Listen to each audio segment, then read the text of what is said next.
ओम नमः शिवाय। श्रावण मास महामत्य अध्याय 22। भगवान शिव बोले, हे सनंत कुमार, श्रावण मास की शुक्ल पक्ष की चतुर्थी तिथि को सब प्रकार के फलों को प्राप्त करने वाला यह काम फलदायक संकट मोचन व्रत किया जाता है। सनंत कुमार ने पूछा, हे देवादिदेव, हे ताप, यह व्रत किस प्रकार किया जाता है? इसका पूजन किस प्रकार होता है और इसकी उद्यापन विधि क्या है? आप मुझे विस्तार से बताएं, आपकी अति कृपा होगी। तदोपरांत शिव बोले, वत्स, चतुर्थी को प्रातः ही उठकर शौच, दातुन व स्नान आदि से निवृत्त हो यह पवित्र संकट मोचन व्रत धारण कर यह बोलेन, हे देवाधिपति, अब चंद्र निकलने तक मैं निराहार रहूंगा। तब आपकी पूजा अर्चना के पश्चात ही मैं भोजन ग्रहण करूंगा। आप मेरे दुखों का निवारण करें। इस तरह संकल्प धारण करके तिलों से स्नान करें, तब समस्त कर्म पूरे कर गणों का पूजन करें। व्रती को चाहिए कि वह अपनी शक्ति के अनुसार 1.5 मास, 3 मास या अधिक की स्वर्ण प्रतिमा बनवाए। स्वर्ण उपलब्ध न होने पर चांदी अथवा तांबे की प्रतिमा बनवाकर पूजन किया जा सकता है। अति गरीब होने पर मृत्तिका की मूर्ति बनवाकर पूजन करें। समृद्ध एवं धनी प्राणी कृपणता प्रदर्शित नहीं करें। पहले रमणीय अष्टपत्र कमल पर वस्त्र सहित जल पूरित घड़ा रखना चाहिए।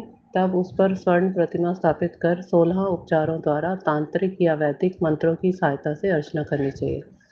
हे सनंत कुमार, पवित्र तिल से निर्मित घी के 10 लड्डू बनाएं, 5 गणाधिप को प्रदान करें, उस ब्राह्मण की भक्ति भाव से पूजा करें। तब अपनी सामर्थ्य के अनुसार दक्षिणा देकर विनती करें कि हे प्रभु, हे देवादिदेव, हे जगपालक, हे विश्वश्रेष्ठ, आपको बारंबार प्रणाम करता हूँ। दक्षिणा के साथ आपके लिए मैं ये 5 लड्डू प्रदान कर रहा हूँ। आप इन्हें ग्रहण कर मुझे कृतार्थ करें। मुझ पतित का आप उद्धार करें। मैंने जो भी अधिक या कम द्रव्य दिया है, हे प्रभु, वह सब स्वीकार करें। मनानुकूल भोजन द्वारा ब्राह्मणों का सत्कार करें, फिर चंद्रमा देकर उसे अर्घ दान दें। अब आप उस अर्क मंत्र का श्रवण करें। हे क्षीर सागर में निवास करने वाले सुधारूप निशाकर तथा गणेश प्रतिवर्धन, आप मेरा यह तुच्छ अर्थ स्वीकार कर मुझे कृतार्थ करें। इस भांति नियमानुसार एवं विधि से व्रत करने पर गणापति हर्षित हो जाते हैं और मनवांछित वस्तुएं अनायास ही उपलब्ध हो जाती हैं। व्रती को वे सब स्वीकार कर लेनी चाहिए। इस व्रत के फलस्वरूप विद्यार्थी को विद्या, धनेच्छु को धन एवं पुत्रेच्छु को पुत्र मिलता है। संसार में विरक्त प्राणी को मोक्ष मिलता है, बेरोजगार को रोजगार उपलब्ध होता है, रोगी का रोग भाग जाता है, कठिनाई में ग्रस्त प्राणी की कठिनाइयां हल हो जाती हैं, चिंतित रहने वाले की चिंता दूर हो जाती है। यह व्रत सर्व प्रकार से शुभ फलदायक होता है। उसके व्रत से धन संपदा एवं वैभव मिलता है। हे सनंत कुमार, अब मैं तुम्हें इसकी पूजन विधि तथा जप मंत्र बताता हूँ। सर्वप्रथम ओंकार शब्द, फिर संकट निवारण शब्द के चतुर्द्वयंत के बाद अंत में स्वाहा बोला जाता है। यह वास्तव में 21 शब्दों वाला मंत्र है। व्रती को 10 दिशाओं की अर्चना करनी चाहिए। हे पुत्र सनंत कुमार, अब मैं तुम्हें लड्डू बनाने का एक अन्य उपाय बताता हूँ। पवित्र घी से पूर्ण व तिल मिले व कतरी डले हुए मूंग के लड्डू बनाने चाहिए और उन्हें श्री गणेश को अर्पित करना चाहिए।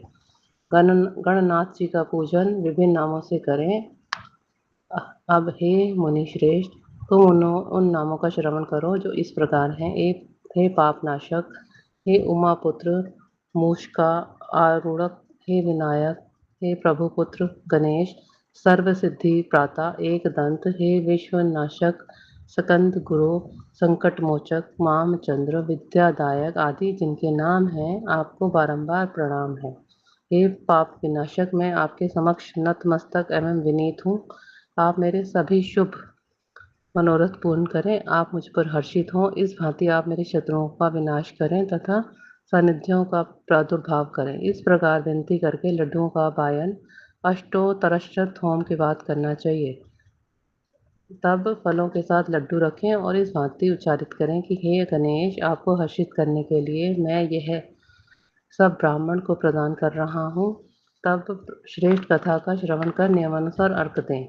हे वत्स, चंद्रमा को इस मंत्र की सहायता से 5 बार अर्घ दें। बोलें, श्री तारण वरमभूत अग्निगोत्र सबुत भूत शाशीन रोहिणी के साथ प्रदान किए गए मेरे इस अर्घ को स्वीकार करें। इसके बाद क्षमा प्रार्थना कर ब्राह्मणों और देवों को मधुर भोजन कराएं। बाकी बचा भोजन परिवार सहित स्वयं भोग स्वरूप लें। इस भांति 4 या 5 मास तक व्रत करके 5वें मास में भली प्रकार से उद्यापन करना चाहिए। प्रथम तो व्रत कुंड की सामर्थ्य अनुसार मूर्ति बनवा लें। उपवासक को पहले वाली बताई गई विधि से अर्चना पूरी करने में भली भांति के फलों का प्रयोग करना चाहिए। अर्घ्य देने के बाद समाहित होकर नारिकेल फल लें तथा ब्राह्मण का फल के साथ वाहन भी दक्षिणा स्वरूप दें। उसे सूप और दक्षिणा के साथ गणेश की स्वर्ण मूर्ति जो कि लाल कपड़े में लिपटी हो दान में देनी चाहिए। व्रत की मूर्ति होने पर 5 किलो तिल और विनती करें, हे विश्व नाशक आप हर्षित हों। इस प्रकार उद्यापन करके आपको अश्वमेघ फल मिलता है, सब मनोकामनाएं पूर्ण होती हैं। हे पुत्र सनंत कुमार, मेरे बतलाने से पहले ही पार्वती ने 4 मास तक संकल्प प्राप्ति के लिए यह व्रत किया था, तो उसने 5वें मास में पुत्र प्राप्ति में कार्तिकेय को पाया।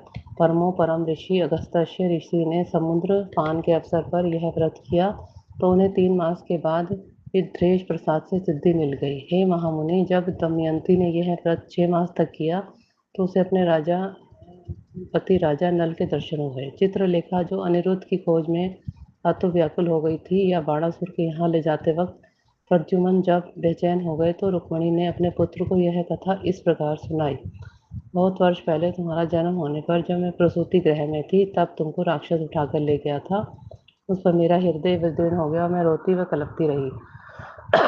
मैं तुम्हें देखने को व्याकुल थी। पुत्र विछोह मुझसे सहन नहीं हो रहा था। दूसरी औरतों को अपने पुत्र के साथ देखकर मेरा कलेजा मुंह को आ जाता था। उनके पुत्रों को देख मैं अपना ही पुत्र समझने लगती थी। इस प्रकार तुम्हारे वियोग में कई साल गुजर गए। तब प्रभु इच्छा से हमारे यहाँ महेशी लोम का आगमन हुआ। उन्होंने मेरी दुखी दशा से द्रवित होकर संकट चतुर्थी का व्रत विधि व नियमानुसार संपन्न करवाया। उसके पुण्य स्वरूप तुमने लौटकर शंबर को मौत के घाट उतार दिया। हे पुत्र, तुम भी अगर ये व्रत धारण करोगे, तो तुम्हारा भी पुत्र लौटकर घर आएगा। माता की वाणी के अनुरूप प्रद्युम्न ने गणपति को हर्षित करने के लिए संकट चतुर्थी का व्रत विधि पूर्वक और नियमानुसार किया।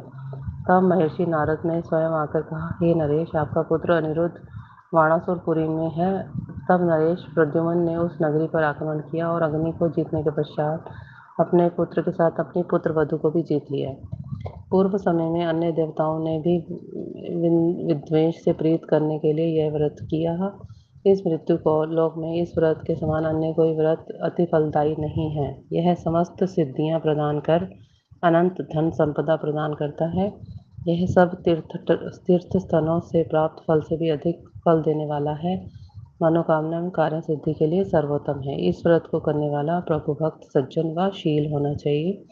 पुत्र शिष्य तथा श्रद्धवान साधु को व्रति उपदेश दे सकता है। हे वत्स, हे महामुनि, तुम धर्माचारी एवं मुझे प्रिय हो, इसलिए मैंने यह कथा तुम्हें बतलाई। ओम नमः शिवाय। ओम नमः शिवाय।